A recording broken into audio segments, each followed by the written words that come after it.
worked. What's up, everybody? Sean Hakes here from Open Road RVing. I can't believe I'm sitting here in our camper 3 weeks after we departed for our full-time adventure. So now I'm going to warn you. So we're located in beautiful Summersville, West Virginia today. Not sure how the internet's going to work. Hopefully it's good. We've gone through a lot of issues trying to figure out how we're going to live stream these episodes once a month, if not twice a month. And we've been playing around. So we had Nomad internet for a while. That worked for a couple weeks, and then all of a sudden, poof, stopped working. We got apology letters. They sent us new SIM cards. We put them in.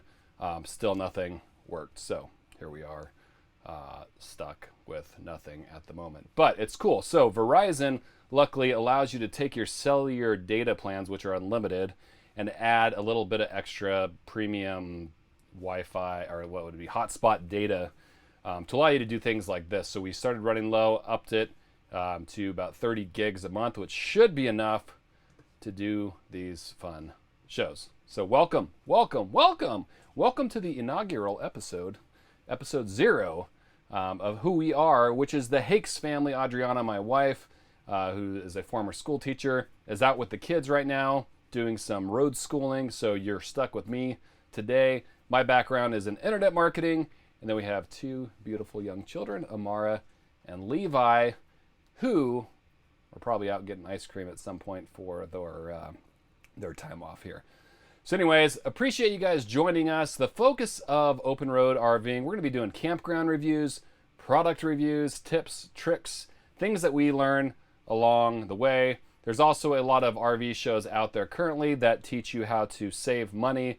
Some of the things that we'll talk about is a little bit of the opposite, but it's a way to make more money while you're on the road so you can enjoy the open road rather than be working for the open road. So let's talk about how we got started. 10 years ago, we bought this. This was our very first camper. It was an older Flagstaff by Forest River. We had this for quite a while. We got it for super cheap just to dip our toes in to find out if this RVing thing is something that we would enjoy. So prior to our first kid, my wife and I, Adriana, enjoyed tent camping. And then when we found out we were having our first child, Levi, we said, hey, we want to continue to camp, but let's get something a little more practical. So we got this, which turned out to be a great little travel trailer. And they definitely don't make them like they used to. But like all people, we wanted to upgrade. And then when Levi got a little bit older, a couple years later, we ended up getting this 2012 Dutchman Aerolite. And then once we bought this was about the time that we figured out, hey, we really want to go full timing. This is about 7 years ago. And this camper was good for the three of us. And then we found out we were having our daughter. And we said, hey, we're going to go full time. Again, this is 2012. We got to get something bigger. So we went with, not that one. There, not that one either. Let's see here if I can find it. There we go. It's a 2013 Dutchman Kodiak 300 BHSL. So this is the rear bunkhouse, a very large trailer for a bumper pool. And we had that for quite a few years. Then we had a couple other fifth wheels in between then. And then we finally landed on, most recently, before we purchased our Jayco, which was a 2019 Durango Gold 381 REF. This is a beautiful camper. The only reason why it didn't work out for us is because I personally got tired of taking out the couches every night as sleepers for the kids, and I really wanted a bunkhouse, and so that's when this happened.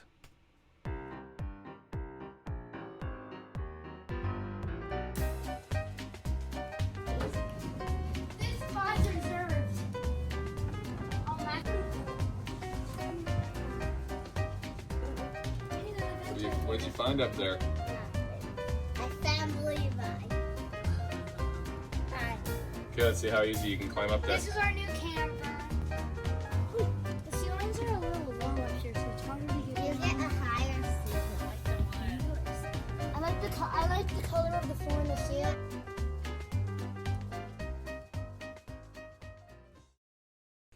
Now everything on the road is perfect, right? Everything happens for a reason, right? Well, I figured my truck, which at the time I had a 2018 Ram 3500 single rear wheel, would be more than sufficient to tow this new camper. So this truck was rated at 17,800 pounds-ish, and then the payload capacity was right around 4,000 pounds. So if I did the math, we should have been right around 4,000 pounds on the pin weight on this new Jayco that we ended up buying. So I went to go hook it up for the first time, and this is what it looked like. So you could see the rear end squatted pretty significantly, which that wasn't going to happen. So I took it to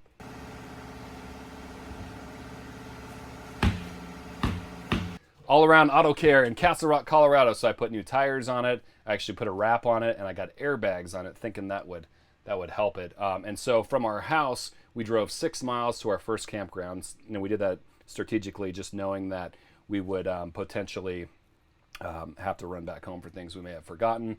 And that 6 miles was pretty sketchy, real sketchy actually. So I called my buddy Tim at Car Simpler, and I said, hey, can you find me a Ram 3500 dual rear wheel that's rated at a little bit more?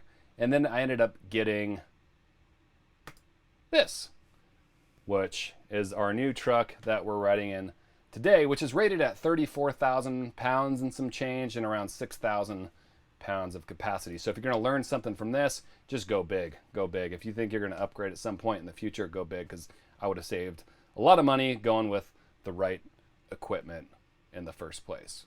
So after we got everything said and done, we hit the road and said goodbye to Castle Rock. I guess this is bye for now, Castle Rock. We're leaving on our adventure, and we're hitting the road with our new truck that Sean surprised us with. Goodbye to your school. There's World Compass. Bye, World Compass. We go Plum Creek Parkway. That's where we used to get off the highway to get to our house. This is it, you guys. We're not going to see this for a long time. Leaving Castle Rock was kind of hard because we've made a lot of good friends there over the years, but we knew we were going to come back at some point. We ended up keeping our house. I know a lot of people end up selling everything and hitting the road. We're going to have another episode that describes what we did and kind of our thought process behind it, but we did rent out our house to a good friend of ours who's going to make sure that it is taken care of while we're gone. And then once we hit around that 6 to 8 month mark, we're going to decide at that point, do we want to continue doing this? Do we want to move somewhere? Do we want to rent out the house again or sell it? Things along those lines. So we'll work through that when we get there. So leaving Castle Rock, everything's supposed to go smooth, right? Well, it didn't. We were driving around E470 when we were just kind of leaving the Denver area. Our first stop was Brule, Nebraska. I hope I said that right. I'm not butchering it. And we ended up going to a campground called Eagle Canyon Hideaway, but about 30 minutes outside of Castle Rock, this happened. Those tires look good. Could it have been the bike rack? No. It sounded like something, honestly, like in the truck bed. But you're just not seeing anything like noticeable. Yes, it was the toolbox bouncing around. Could have been. Oh, sorry. Oh, it could have been this bouncing too. Yeah. Ha! What was it? We didn't know. I mean, we were driving down E470. I thought we blew a tire out, minus the, I didn't feel the drag or anything like that with it. But we were driving and we heard this loud BAM! When we were driving down E470. So I immediately pulled over, walked around the entire camper. I actually unhitched it as well temporarily and still couldn't find anything. So I thought maybe we hit a bump and it was that toolbox in the back that maybe went slammed down. So we continued on to Brule, Nebraska. We heard it a couple more times. We just ignored it. We ended up getting to our spot at Eagle Canyon Hideaway, completely unhooked everything. Got my dog in here. It's probably going to bump into the camera here. She's making her home underneath my legs. All right. And my Anderson hitch completely almost fell off the pin. Here's a picture see if I can do this without blocking my face. There we go. Of what it looked like inside. So you can see that kind of cleaner metal in the very bottom, which is about 1 inch. So that actual top of the coupler got pushed down probably about 1 inch or so. Let me see if I got another picture here I can show you. Makes it a little bit easier to see there. And then when you flipped it over, there was a little metal piece that was welded onto the Anderson hitch there, and you can see how it was pushed out from that, and it literally just fell off almost. I mean, it was still connected to the pin from the safety bolts itself, but it was just kind of wiggling around and wasn't safe. So luckily I had a backup one available from another camper that we had. We happened to have 2 at the same time. Don't ask me why, but I did have a second one. And then randomly I got a call from the general manager of Camping World to check in to see how our trip was going. I told them, hey, we're hitting the road full time in this camper for a year. So they wanted to make sure everything was perfect. Anyways, he was calling me to check up to see how things were going. I said, everything's going great, minus our hitch, who we did not buy from them. Coupler had broken. And so I'm going to use the backup one, but at some point along the way, I'm going to need to get a real 5th wheel hitch. And he said, find a Camping World closest to you. Let me know when you find one, and we'll make sure you get taken care of. You get, a new hitch that's safe for your family. The closest Camping World happened to be his Camping World in Denver, which is about 3.5 hours away. And so what did I do? Jump in the truck. Hey everybody. So I'm driving back from Nebraska right now back to Denver. It's about a 3.5 hour drive. Why am I going back to Denver? Well, I'm going over to Camping World. You might be thinking, wow, who in their right mind would drive that far to go get a hitch?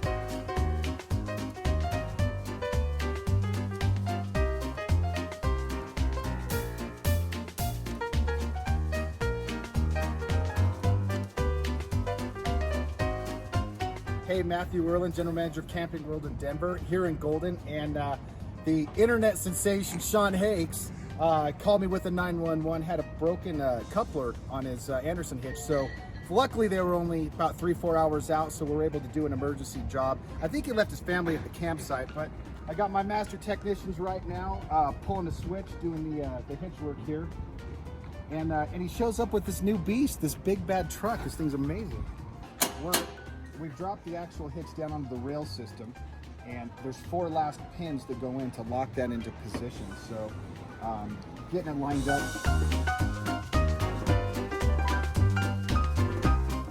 Pickles will come in here. Hit this.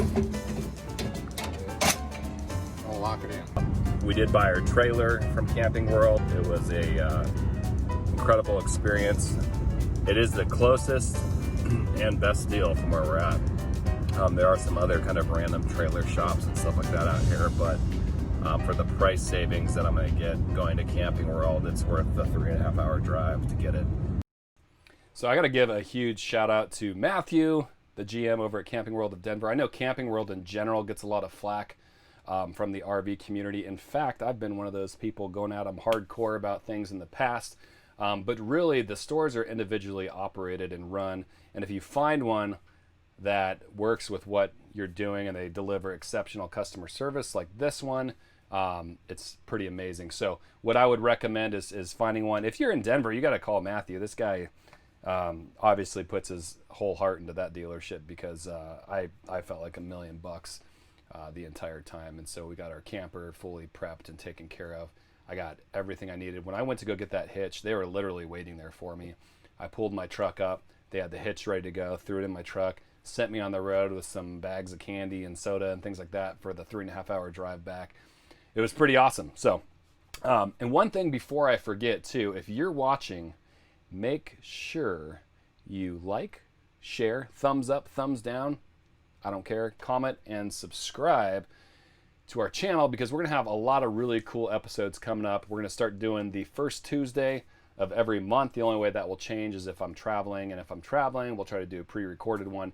But we have it set up starting at the next one where we can take live callers. So we're going to be inviting experts in from various areas. We're going to be inviting techs in.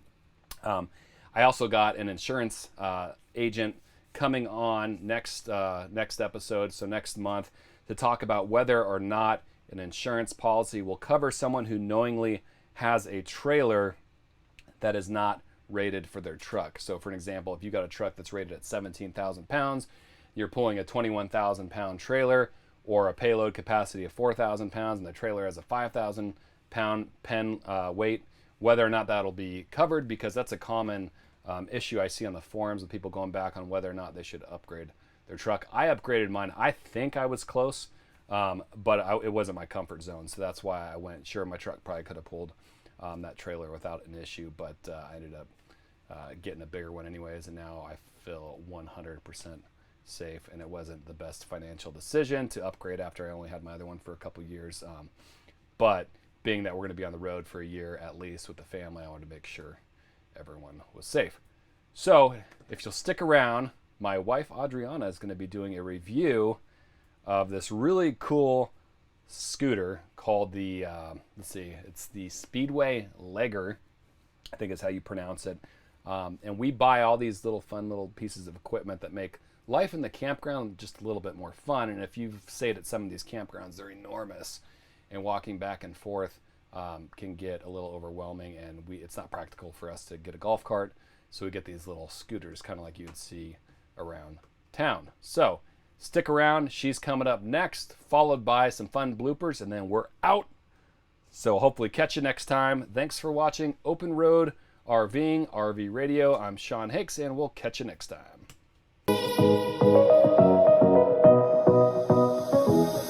Hi, this is Adriana Hakes with Open Road RVing. I'm really excited to share with you some toys that are going to make life in the campground a little more fun. The Legger weighs only 45 pounds, which combined with a collapsible steering column makes it the perfect stowaway scooter for your RV or vehicle. To power up the scooter, simply press and hold down the power button for a few seconds. This will illuminate the scooter's control panel. Pressing the dot button will allow you to change its speed settings. Speed 1 goes up to 10 miles per hour, Speed 2 around 18 miles per hour, and Speed 3 lets you zoom off to an impressive 28 miles per hour. The mode button allows you to access your odometer, stopwatch, and other settings we'll show you in greater detail in a later video. The Dualtron Legger is a capable little scooter that has some pretty aggressive acceleration. The 48-volt battery will give you about 30 miles of range. The braking system includes a regenerative electric rear drum brake for plenty of stopping power. This scooter is easy to balance with its good size 8.5-inch tube front and rear tires. We'll be sure to include all of the scooter specs in the video description. I have to say that the Dualtron Legger is a pretty sweet ride. It can top out at speeds of 28 miles per hour. You do want to make sure though that you're obeying speed limits in the campground and always wearing your helmet. If you want more information on how to get a Dualtron Legger for yourself, click on the link below for more information.